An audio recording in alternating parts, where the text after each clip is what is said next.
مه مې راوچتوه داسې چې ته هم راسه ذلیله شي او زه هم ذلیله شم. مه مې جوړوه دې ته چې په دې خپل څیز باندې لول او ټوپک راواخلم او دا خانور خان دې هم نه یو تم نه ما سره لار وکړه. مهرباني وکړه زما د فریاد واوره. ګرانو کتونکو سلامونه، الب خان شیرپوی یم، کیمرامین ناصر یاسر خان دی د مومن ضلعې تحصیل پړانغار سفر ستاسو په خدمت کې حاضر یم. ګرانو کتونکو تاسو دغه مشران وینئ، دغه یوه قامي جرګه وشوه، د ملاګورې قام وشوله. ما چې دوی ته وکتل نه دوی مثال په دغه ملک کې، بیا په دغه صوبه کې، بیا په دغه ضلع کې د یتیمانو یسیرانو دی. د دوی کاته دغه غرونو ته دي، په دوی باندې روز راله،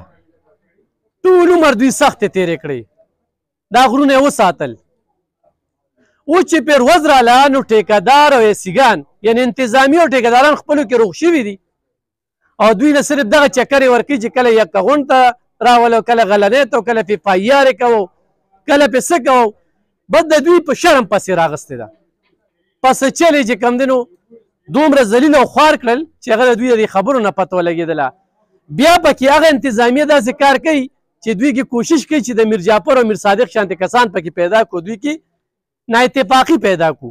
خو دې وخت کې چې کومه جرګه مشرانو خپلو کې ښه تیزې تندې خبرې وشولې، خو اتفاق په دې وشو چې د خپل حق دپاره به اواز پورته کوو. دوی سره باقاعده ګرانو کتونکو څه 3 میاشتې پوره کېدو کې دي چې دوی انتظامي له درخواست ورکړې، 3 میاشتې پوره کېدو کې دي. خو دغه انتظامي په دې 3 میاشتو کې صرف په دوی باندې پایار وکړي. خو زه دوی ته بار بار وایم چې وردا د سفر هغه خلک دي چې نن خو چېرې پړانغار ته په ټوله دنیا کې بیا په پاکستان کې په ښه نظر کتل کېږي نو هغه دا مشران دي. دوی تاسو له برید تو کړي دي، دوی هغه شرپسند د دې سیمې نه شړلي وو او نن چې کوم دی نو د دوی سره دا کم ظلم، زیاتې، بربریت روان دی. روزاني حساب سره دوی جرګې اوس په دوی پایارې شوي دي، اب هلته کې ځي. خو زه دلته دا خبره کوم چې وردا اکثریت چې کوم دی نو تحریک انصاف والا دي. وزیر اعلی صاحب ته یم چې وزیر اعلی صاحب دې کې اکثریت خلک چې کوم دی نو تاسو لپاره منډې وهلي دي، تاسو له ووټ درکړی دی. نن ستا ورکر سره دا قامي مشران دي چې دوی جرګې چې کوم دی منلي شوي دي. خو په پړانغار کې نن د امن دی، دا د دې مشرانو دې سپین ږیرو په وجه باندې دی. د دې مشرانو ډېرې زیاتې خوبۍ دي. نن د انتظامي دا ذلیله کړل، نن د انتظامي دا مشرانو دا سپین ږیري دلته کې اوس ناست دو. دا ګوره زما د شاته دا تاسو وینئ که نه، دوی به ځي په دې وختو کې چې کوم دی نو دوی به کچرو ته ځي او دوی به ټوله ورځ چې کوم دی نو هلته کې تېروي. نو دا ظلم بس بند کې او دا باقاعده ګرانو کتونکو دا چې کوم دی نو په 14/5/2024 کې دوی انتظامي له درخواست ورکړې د مشرانو پې باقاعده دغه دي چې زموږ د 2 کروړو په 2 کروړو کې یوه ټکه نه ده ورکړې. اوس یې پې کار بند کړی دی او دغه کم ټیکهدار چې دی نو 13 ورځو هم دوی چې کوم دی نو د 25 ورځو نه دوی د احتجاج روان دی. نو هلته کې سړک بند کړو، راله دوی سره جرګه وکړله او جرګه کې ورسره لکه دوی سره یو غټ پراټ شوی دی، دونه لوی پراټ ورسره شوی دی چې څه انتخا ده. خو د هغې نه پس چې کوم دی خبرې مو شولې او د خبرو نه پس یې پې پایار ومکړو. دوی اوس هغه پایار له پریشانه دي ځکه چې د دوی څه اړې موړي ده، څه روزګار یې دی، دغه خپلو کې چاندې کوي او دغه انتظامیه ترې لګوي. خو تاسو وایئ چې موږ بیا تنګ کړو، نو دا تنګولو والا خلک نه دي، دا تنګولو والا خلک نه دي. دا چې هغې خلکو تنګ نه کړل نو تاسو بیا څه تنګ کړئ. مړه هغه ټیم رایاد کې چې په خپلو کورونو کې دفترو کې نه شوی کېناستې او دا پړانغار نه له جنګېدل، دا ملاګورې قام ده له جنګېده. د پړانغار یو ډېر لوی ریکارډ پروت دی په دې پښتونخوا کې. خو د وزیرستان نه راوالی، خو د خیبر نه راوالی، خو جمرود نه راوالی، خو باجوړ وګورئ، خو مومن ضلع وګورئ، واحد دا تحصیل دا تحصیل. زه چې په دوی څومره باس کوم که نه باس په دې نه چې دوی په وجه زموږ تنګې تحصیل هم بچ شوی دی. دا موږ سره بلکل په پوله دي.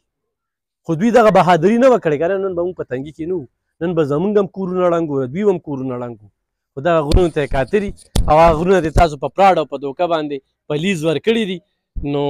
ډېر عجیبه ده. زه به دلته یو ورور سره خبره ترې کوم خپله پېژنګلو کې نن جرګه کې څه فیصله وشوه. السلام علیکم. ټول ناول خو زه د میډیا والا ډېره زیاته شکریه ادا کوم چې موږ له په هر قسمه لنډ تنګ وخت کې ځان رسولی او زموږ اواز یې د میډیا په سترګه باندې دې قوم ته ښکاره کړی دی. ګرانو کتونکو زموږ چې دا کومه ایشو راغلې ده نو دا زموږ د تحصیل پړانغار سره په قبلې لاسته د مومن ډیم ایریا ده او د هغې د وجې نه موږ ته دا ایشو جوړه شوې ده او دا مونږ مومن قوم که د پنډیالۍ تحصیل برانخیلي ساحل دی که د انبار تحصیل والا دي او که مونږ د پړانګار تحصیل والا دي نو دا مونږ د دې ملک سره مینه کړې ده او د هغه مینې په وجه باندې مونږ ته دا حاصله میلاویږي چې مونږ د 2-3 میاشتو داسې په ضلالت کې یو په تکلیف کې یو. هغه مینه دا وه چې مومن ډیم جوړېدو مونږ ملاګوري قوم تحصیلي پړانګار او د پنډیالۍ برانخیلي ساحل د پنډیالۍ تحصیل او دغسې د انبار تحصیل خلکو دې ته هرکلی ووایو او په دې سره مونږ راضي شو چې خیر دی که زمونږ دا خاوره برباده شي خو چې زما ملک ته ترېنه فایده وشي زما قام ته ترېنه فایده وشي او زما دا ملک هم د نورو ملکونو سره په څنګ کې یو شان روان شي. هغه مومن ډیم راغلی مونږ د انتظامیې په خوله باندې د بعضې مشرانو په خوله باندې مومن ډیم له خپله خاوره ورکړه چې د نش برابر ریټ یې راته ولګو. دوی په خپله طبع باندې د انتظامیې د ډي سي غلام حبیبو د اے سي ډاکټر محسن حبیب په خپله طبع باندې د 1-2 کسانو سره په بنده کمره کې ریټ ولګو چې د دې به د ایکړ 3 لک روپۍ چې هغه د یو بوټي قیمت دی. زما په علاقه کې داسې بوټي شته دی د دې ابازو په دې نیر داسې بوټي شته چې 3 لک روپۍ قیمت کوي. زما د ایکړ ځمکې 3 لک روپۍ قیمت په خپله مرضۍ باندې ولګو. ما مشرانو ماقامو سره بیا په هغې باندې دعا د خیر وکړله او ما ویل چې زه قوم ته ملک ته بیا دا د خیر دی که زه خوار شمه په دې ځمکه باندې یو څه وخت بعد خو به خوشحالي راشي. د هغې سره انتظامیې ته هم دا پته ولګېده حکمرانانو ته هم دا پته ولګېدله پولیس او ولس ته هم پته ولګېده ټیکهدارانو ته هم دا پته ولګېدله چې دا خلک مونږه په خوب باندې وده کړي دي او چې دوی را بیدارېږي نو مونږ به خپل مفاد هم کړي. د هغې سره سره راپسې ولګېدلي چې ډیم له خو دې ځمکه راکړله خو اوس دا ډیم به هم ستا په غوښو په هډوکو باندې جوړومه. زما په غر کې چې کوم لایم سټون دی په هغې پسې راپاڅېدلي یو لیس هولډر یې د خویزو نه راوستو چې محمد شیر خان نومې دی یو یې راپسې تحصیلي پړانګار نه راوست چې خانور خان نومې دی او هغه زما د دې خاورې لیزونه وکړلې د اے سي په دفتر کې وکړئ د تحصیلدار په دفتر کې وکړه او د انتظامي ورپسې لیز وکړو. حالانکې زه پاڅېدلی یم چې کوم وخت کې اجلاس عام کې د ما لاس اوچت کړی چې دا ماته نامنظور ده. دا ریټ زما د خاورې نه دی دا ریټ زما د لایم سټون نه دی خو د دوی هغه جبر د دوی هغه بربریت په مونږ باندې خاوي دوی هغه خپل ټیکهداران په مونږ باندې دلته قابض کړل. په هغې کې بیا زما د قوم سره دوی اګریمنټ کړي دي چې د خانور خان لیست چې کوم شوی دی دا په 28/12/2023 باندې دوی زموږ سره جرګې کړي دي او په دې را سره متفق شوي چې زه به تعالی سالانه 2 کروڑ روپۍ د دې لایم سټون د دې 99 ایکړ ځمکې در کومه په ریټن کې را کړي په سټامپ کې را کړي دي. هغه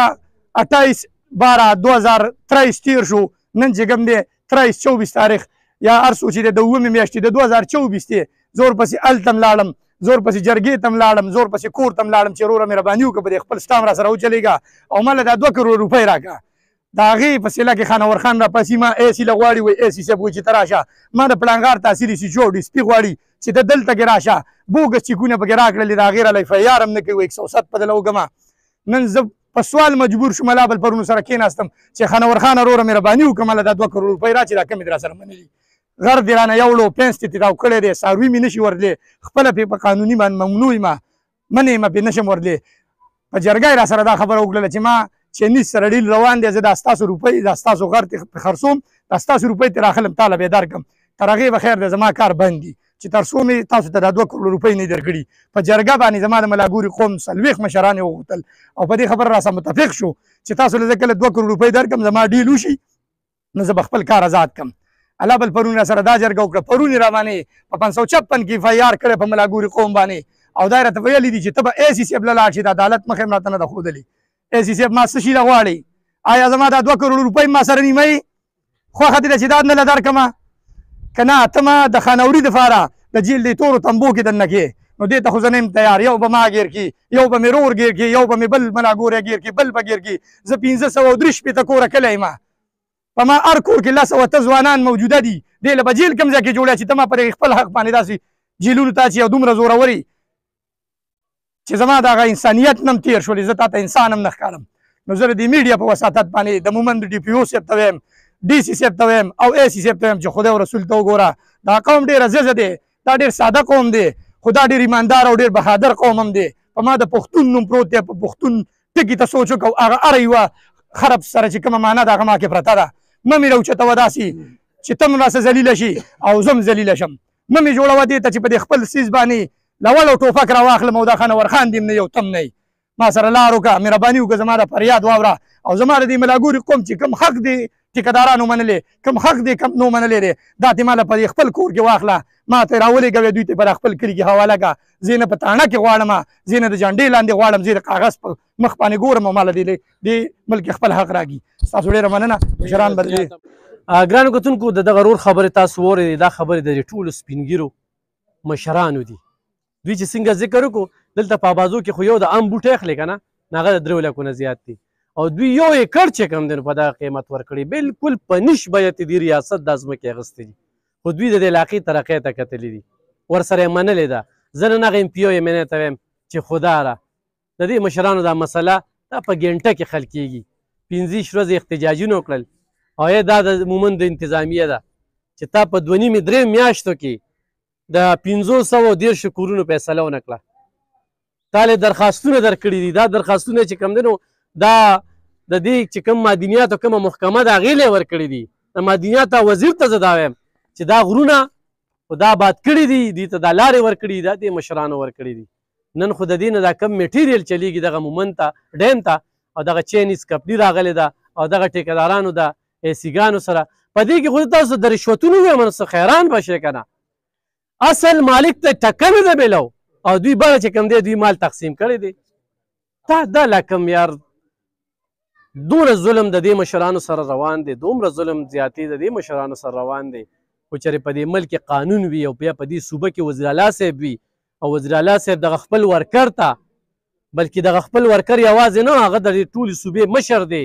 وزیر اعلی صاحب تا ته دا وایم چې دې وخت کې 1510 خاندان په احتجاج دي د هغوی حق چې کوم دی نو خوړلی شوی دی په 2 کروړه ورسره ښه سټامونه دي ورسره اګریمنټ ورسره شوی دی د هغې بیا سالانه 15% چې کوم دی نور اضافه ده نور خو لا پرېږده خو دغه خپلو کې دوی ته هېڅ هم نه دي ورکړی دا مشران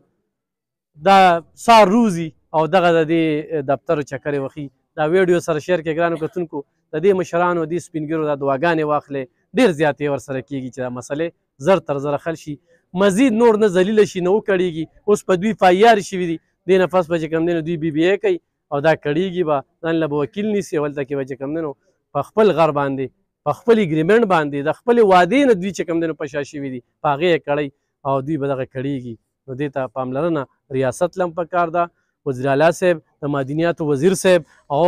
د مومندو ضلع انتظامیه او DPO صاحب دا غورې دا مسله اوږده شوله او تاسې دغه شانتې اوږدې ته پرېږدې نو غورې بیا د کنټرول نه بار د کنټرول نه بیا باري دا غورې ډېر د شرافت خلک دی څنګه چې د رور خبره وکړله خو